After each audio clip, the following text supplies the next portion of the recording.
I love it when they play dumb. That's what the stranger said, while pressing his face against her living room window.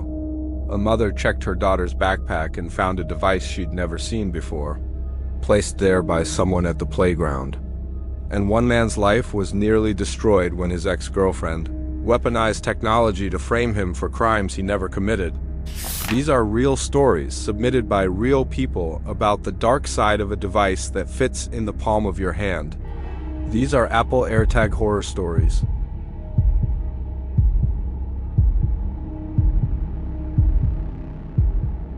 I need to get this off my chest because I still haven't fully processed what almost happened to my daughter.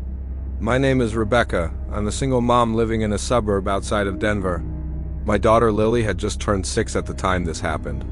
It was early October of last year, one of those perfect fall afternoons where the leaves are golden and the air has that crisp bite to it.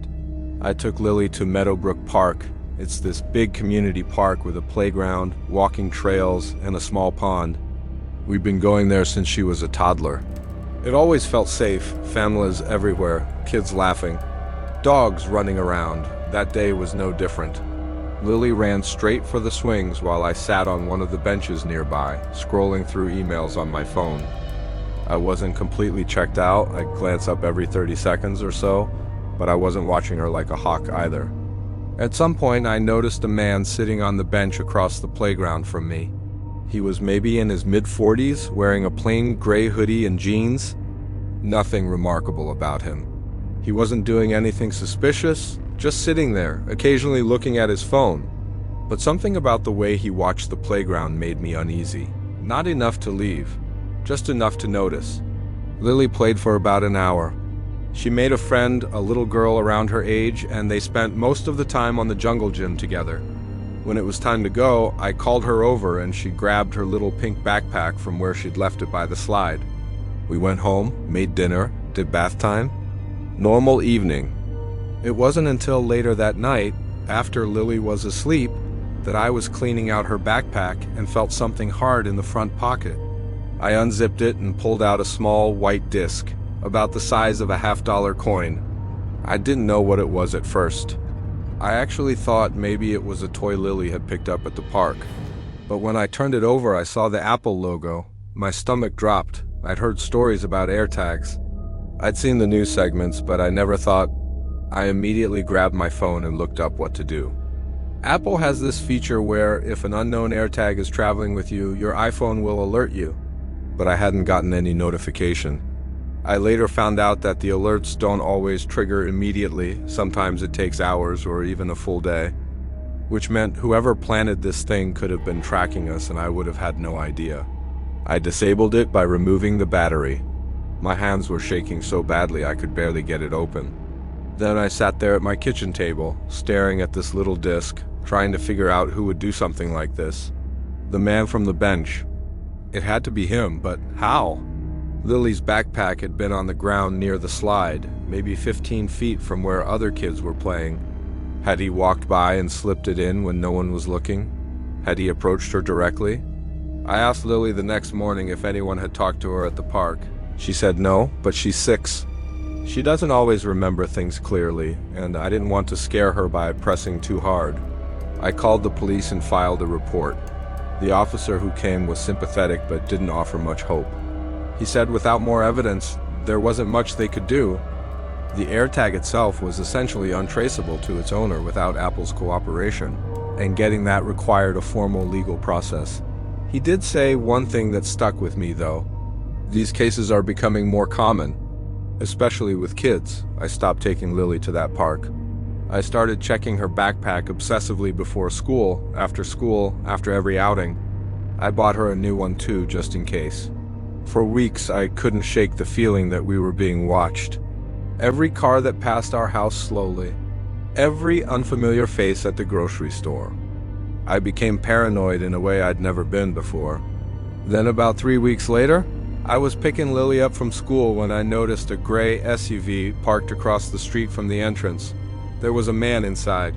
I couldn't see his face clearly, but something about the shape of him, the hoodie, the posture, reminded me of the man from the park. I told myself I was being crazy, that I was seeing threats everywhere. But I watched that car the entire time I waited for Lily to come out. It didn't move. When Lily got in my car, I didn't pull away immediately. I watched the SUV, and then it started its engine. I drove home, taking a longer route than usual, making random turns. The SUV didn't follow, or at least I didn't see it behind me.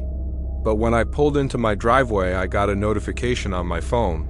"AirTag found moving with you," I screamed. Actually screamed. Lily started crying because she didn't understand what was happening. I tore through the car, under the seats, in the glove box. In Lily's new backpack, nothing. Then I checked under the car. There it was. A brand new AirTag, attached to the underside of my rear bumper with a magnetic case. I grabbed it, threw it as far as I could into the neighbor's yard, and immediately drove to the police station. This time, they took it more seriously. An officer escorted me home and searched the perimeter of my house. They didn't find anyone, but they did find something. In my backyard, near the fence, there were footprints in the soft dirt and a cigarette butt. Someone had been watching my house. I don't know what would have happened if I hadn't found that second AirTag. If I hadn't been paranoid enough to check. If that man, whoever he was, had succeeded in whatever he was planning. We moved 2 months later. Different city, different state. I work remotely now, so I could make it happen. Lily doesn't know why we moved. I told her it was for a new adventure. But I know the truth. Someone was hunting us. And I still don't know who.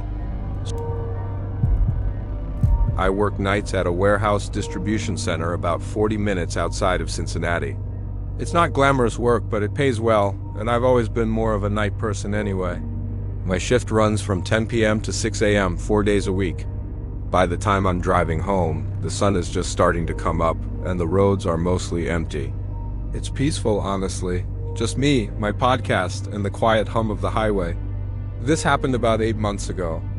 I was leaving work on a Friday morning, technically Saturday at that point, when I noticed a car in the parking lot that I didn't recognize. It was a black sedan, parked at the far end of the lot, near the fence. The lot was mostly empty since only a skeleton crew works the weekend shift. I didn't think much of it. Could have been anyone. A new hire, maybe, or someone who left their car overnight. But as I pulled out of the lot, I saw the sedan's headlights turn on in my rearview mirror. It pulled out behind me. Again, not necessarily suspicious. We all leave around the same time. But when I turned onto the highway, it turned too. I watched it the whole drive. It stayed about 4 or 5 car lengths behind me, never getting closer, never falling back. When I switched lanes, it switched lanes. When I took my exit, it took my exit. By the time I was on the back roads leading to my apartment, my heart was pounding. I lived alone in a small complex only about 12 units, in a pretty rural area. Not the kind of place you just stumble upon. I turned into my complex. The sedan drove past. I let out a breath I didn't know I was holding. I was being paranoid. Just tired, just my brain playing tricks after a long shift. I went inside, went to bed, and forgot about it. Until the next night. Same thing, same black sedan in the parking lot. Same headlights turning on as I pulled out. Same car following me the entire way home. This time it didn't drive past. It turned into my complex, slowly, and parked about 50 feet from my building. I didn't get out of my car. I just sat there, watching, trying to see through the sedan's tinted windows. After maybe 2 minutes, the sedan backed up, pulled out of the complex, and drove away. I called the police that morning. They sent an officer out who took my statement and said they'd increase patrols in the area, but there wasn't much they could do without a license plate or a clear threat. I didn't see the sedan the next night or the night after. But on Tuesday, I got a notification on my phone. "AirTag found moving with you." I was at work when it happened. I hadn't even left yet. So whoever planted it had done so while my car was parked in the warehouse lot. I found it in the wheel well of my rear driver's side tire, a little white disc covered in road grime, tucked into a black magnetic case. I took a picture of it and then disabled it. Then I went straight to my manager and asked to see the security footage from the parking lot. He was hesitant at first. Company policy and all, but when I explained what was happening, he agreed to take a look. The footage showed a figure approaching my car around 2 a.m. They were wearing dark clothing and a hoodie. The camera angle wasn't great, so we couldn't see their face. They crouched by my tire for maybe 15 seconds, then walked off. They didn't get into a car. They just walked into the darkness at the edge of the lot where the camera couldn't follow. My manager called the police, a different officer this time. He took the AirTag as evidence and said they'd try to trace it, but he wasn't optimistic. I asked my manager if I could switch to day shifts. He said he'd see what he could do. For the next week, I was on edge constantly. I checked my car before every shift. I scanned the parking lot for that sedan. I took different routes home. Nothing happened.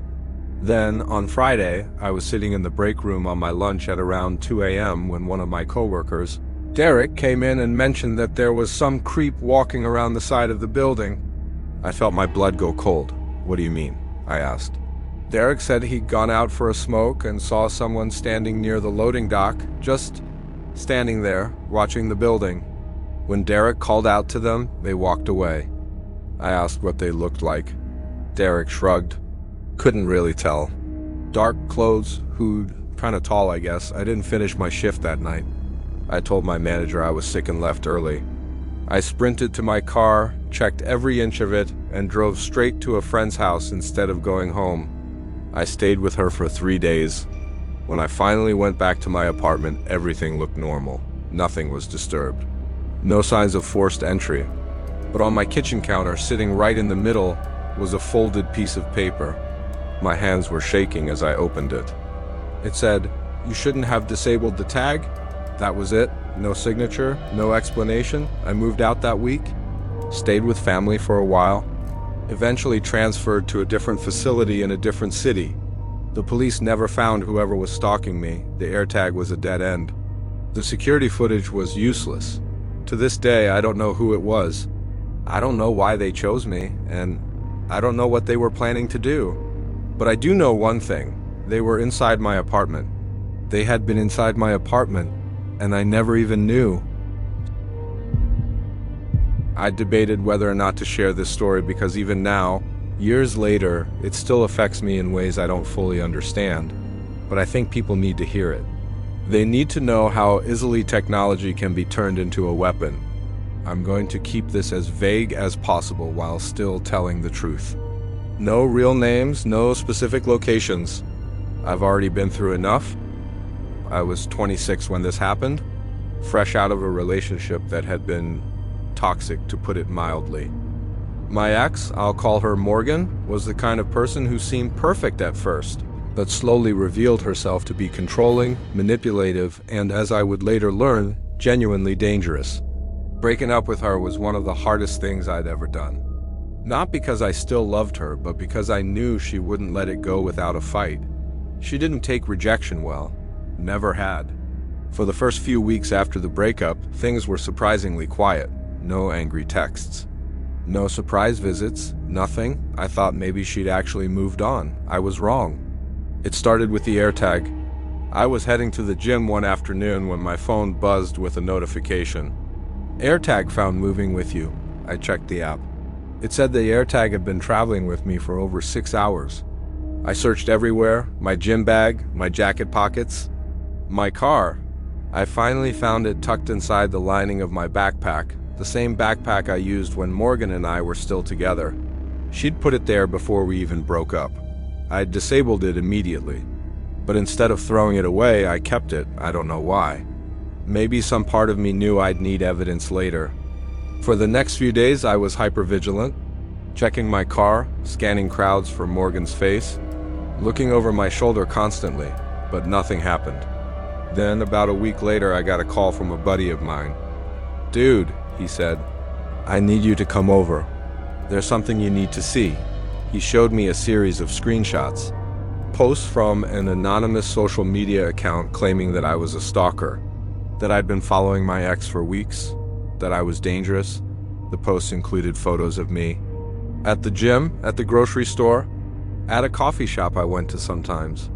Photos of me that I had never seen anyone take. "It's going kind of viral in our circle," my friend said. "People are asking about it."